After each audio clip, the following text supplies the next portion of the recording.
बहती घोर घटाए, पांवों के नीचे अंगारे, सर पर बरसे यदि ज्वालाएं, निज हाथों से हंसते हंसते आग लगाकर चलना होगा, कदम मिलाकर चलना होगा। 25 दिसंबर स्वतंत्रता सेनानी, कवि और पूर्व प्रधानमंत्री अटल बिहारी वाजपेयी की जयंती भी है, जिनका जन्म 1924 में ग्वालियर में हुआ था। 1942 में 16 साल की उम्र में वाजपेयी और उनके बड़े भाई प्रेम को भारत छोड़ो आंदोलन के दौरान 24 दिनों के लिए गिरफ्तार कर लिया गया था। वे आर्य समाज की युवा शाखा के सदस्य के रूप में सामाजिक जीवन में सक्रिय थे।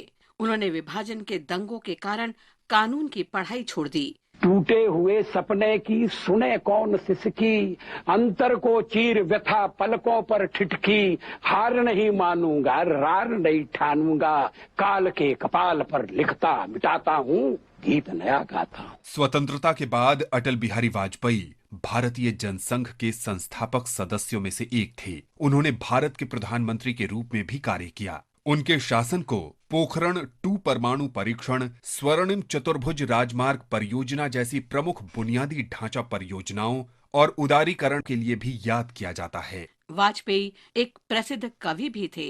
उनकी प्रकाशित रचनाओं में कैदी कविराज की कुंडलियां और अमर आग शामिल है। राष्ट्र के लिए उनके अमूल्य योगदान को देखते हुए उन्हें 2015 में भारत रत्न से सम्मानित किया गया था। इस महान आत्मा ने 16 अगस्त 2018 को अंतिम सांस ली।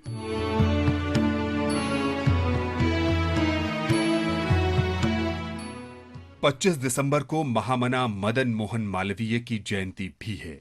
एक शिक्षाविद और वकील, मालवीय असहयोग आंदोलन में एक महत्वपूर्ण व्यक्ति थे। उन्होंने शिक्षा और समाज सेवा के लिए 1911 में वकालत के व्यवसाय का त्याग कर दिया। उन्होंने असहयोग आंदोलन में सक्रिय रूप से भाग लिया। 1928 में वो साइमन कमीशन के विरोध में लाला लाजपत राय, जवाहरलाल नेहरू और कई अन्य लोगों के साथ शामिल हुए। Simon commission! Simon commission! Bharat माता की जय! सविनय अवज्ञा आंदोलन के दौरान उन्हें 1932 में गिरफ्तार कर लिया गया। मालवीय भारतीय राष्ट्रीय कांग्रेस के एकमात्र नेता थे जिन्होंने स्वतंत्रता संग्राम के दौरान 4 बार इसके अध्यक्ष के रूप में कार्य किया। मालवीय 1916 में बनारस हिंदू विश्वविद्यालय के प्रमुख संस्थापक थे। मधुर मनोहर अतीव सुंदर ये सर्व विद्या की राजधानी उन्हें 2015 में पूर्व प्रधानमंत्री अटल बिहारी वाजपेयी के साथ भारत रत्न से सम्मानित किया गया था। भूपेंद्र नाथ दत्ता एक प्रसिद्ध भारतीय समाज शास्त्री और क्रांतिकारी स्वतंत्रता सेनानी थे। 1880 में कलकत्ता में जन्मे भूपेंद्र नाथ दत्ता स्वामी विवेकानंद के छोटे भाई थे। उनकी धार्मिक और सामाजिक मान्यताओं को ब्रह्म समाज ने आकार दिया था, जिनमें जाति विहीन समाज में विश्वास, एकेश्वरवाद में विश्वास और अंधविश्वास के खिलाफ विद्रोह शामिल था। 1902 में वो बंगाल के क्रांतिकारी समाज में शामिल हो गए, जिसका निर्देशन प्रमथनाथ मित्रा ने किया था।